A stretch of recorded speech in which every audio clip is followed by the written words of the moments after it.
ഇതെന്താണെന്നറിയാമോ? Alps ഗുഡ്നസിൻ്റെ Rosemary വാട്ടറാണ് കേട്ടോ. ഇത് നല്ലതാണ്, നമ്മുടെ തലയിൽ മുടി വളരാനും മുടി കൊഴിച്ചിൽ നിൽക്കാനും ഒക്കെ നല്ലതാണ്. 100% ഉറപ്പാണ്. നിങ്ങൾ വാങ്ങിക്കോളൂ. ഇത് നമുക്ക് പർപ്പിളിൽ കിട്ടും. പർപ്പിളിൽ നമ്മൾ ഓർഡർ ചെയ്ത ഒറ്റ ദിവസത്തിനുള്ളിൽ കിട്ടും കേട്ടോ. പിന്നെ ബാക്കിയുള്ളിടത്തൊക്കെ ഒരു 7-8 ദിവസം പിടിക്കുമായിരിക്കുമേ. നിങ്ങളിത് വാങ്ങിയിട്ട് നമുക്ക് മുടിയെല്ലാം പോകുന്നവർക്കാണെങ്കിലും പൊഴിഞ്ഞു പോകുന്നവർക്കാണെങ്കിലും വളരാനാണെങ്കിലും ഇത് ഒരുപാട് ബേബി ഹെയർ ഒക്കെ എനിക്ക് വരുന്നുണ്ട് കേട്ടോ.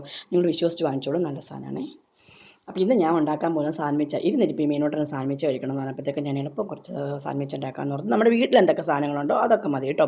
അപ്പം ഞാൻ മയോണൈസ് വീട്ടിലുണ്ടാക്കാൻ നിർത്തി. മുട്ട പുഴുങ്ങി, കുറച്ച് പാൽ, കുറച്ച് എണ്ണയെ, ഒരുപാട് എണ്ണയൊന്നും ഒഴിച്ചില്ല, കുറച്ച് എണ്ണയും കൂടെ ഒഴിച്ചിട്ട് നമ്മൾ പിന്നെ വീട്ടിലെ മയോണൈസ് നമ്മൾ ഉണ്ടാക്കത്തില്ലേ അതേപോലെ ഞാൻ ഉണ്ടാക്കി. അതിൻ്റെ അകത്ത് കുറച്ച് പഞ്ചസാരയൊക്കെ ഇട്ടായിരുന്നു മധുരത്തിന്.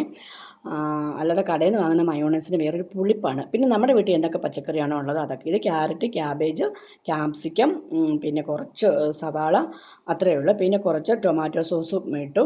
പിന്നെ കുറച്ച് ക്രഷ്ഡ് കുരുമുളകില്ലയോ അതും കൂടെ ഞാൻ ഇട്ടിട്ടുണ്ട്. മയോണൈസ് ഉണ്ടാക്കിയത് മിസ്സായിപ്പോയി, കാണിക്കാനായിട്ട് പറ്റിയില്ല, അതാണ് കേട്ടോ. പിന്നെ കുറച്ച് ഞാൻ ചിക്കനും കൂടെ ഞാൻ പൊടിച്ചായിരുന്നു. നമ്മുടെ ചിക്കൻ ഇല്ലെങ്കിലും വേണ്ടില്ല കേട്ടോ, ചിക്കൻ വേണമെന്നൊന്നും നിർബന്ധമില്ല, ഉള്ളത് മതിയേ. എന്നിട്ട് ബ്രെഡ് ചൂടാക്കാൻ വയ്ക്കുക. അതിൻ്റെ അകത്തോട്ട് കുറച്ച് നെയ്യ് ഒഴിച്ചു കൊടുക്കുക. പിള്ളേർക്ക് കൊടുക്കുന്നതുകൊണ്ട് നെയ്യൊക്കെ ഏറെ ഒഴിച്ചാലും വേണ്ടില്ല. നമ്മളാ കഴിക്കുന്നെങ്കിൽ ഇച്ചിരി നെയ്യൊക്കെ കുറച്ചാണ്. ഇത് മീനോട്ടിന് വേണ്ടിയിട്ടുണ്ട് ആയതുകൊണ്ട് ഞാൻ കുറച്ചേറെ നെയ്യൊക്കെ ഒഴിച്ചു. എന്നിട്ട് നമ്മൾ ഈ കുഴച്ച് വെച്ചേക്കുന്ന സാധനങ്ങളെല്ലാം കൂടി അതിൻ്റെ അകത്തോട്ട് ഇങ്ങനെ വയ്ക്കുക. എന്നിട്ട് അതിൻ്റെ പുറത്തോട്ട് കുറച്ച് ചീസും കൂടെ വെക്കണം. ചീസും കൂടെ വെച്ചിട്ട് നന്നായിട്ട് ഇത് റെഡിയായി.